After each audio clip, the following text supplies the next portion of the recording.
Hey everyone, this is Heidi with another knitting video tutorial. In this video, we are going to take a look at how to make bobbles in your knitting.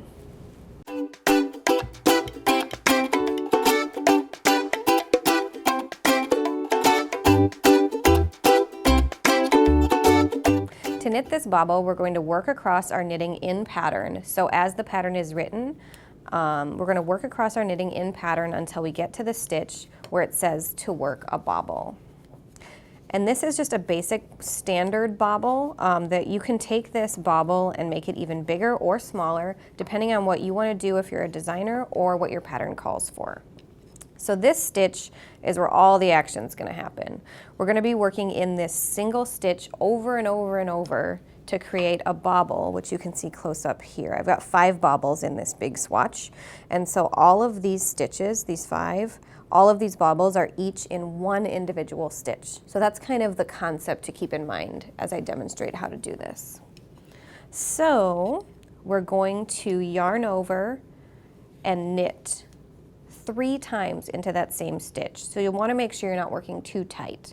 So that was 1 yarn over, knit, another yarn over and knit, and we'll do a 3rd yarn over and knit into that same stitch.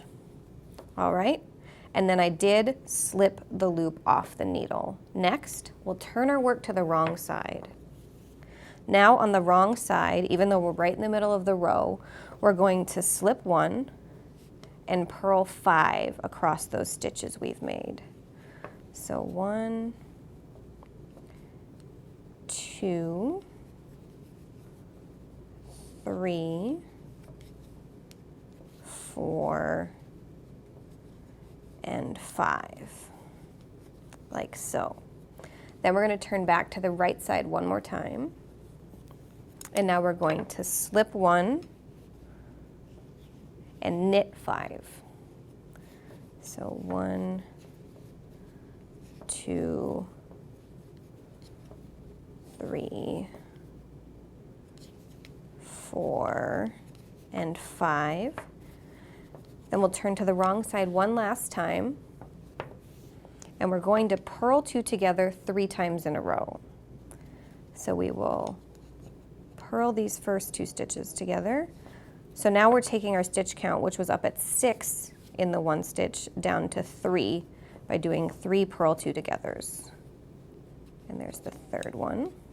Next, to get our stitch count back down to the 1 we need to stay in our proper stitch count in our knitting, we're going to turn to the right side, and we are going to slip the first stitch of the 3 that remain, knit the next 2 together,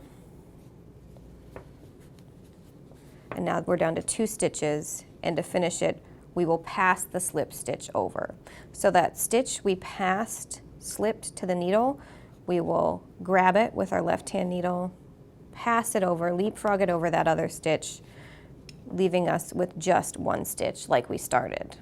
Next, we'll finish working across our row.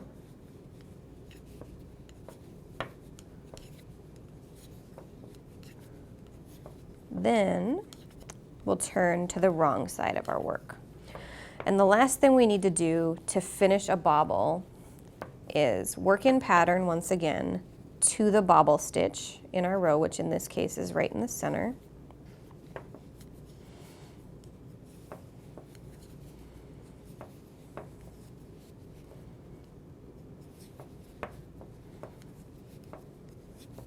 All right, so now when we get to that bobble stitch, we're going to do a purl through the back loop to get the bobble stitch laying the way we'd like it to. So instead of purling through the part of the loop, the front of the loop that's closest to us, we're going to go around the back, going crisscrossing like this, and purling to purl through the back. And then we just work across our row in pattern once again, like this, and our first bobble is successfully complete.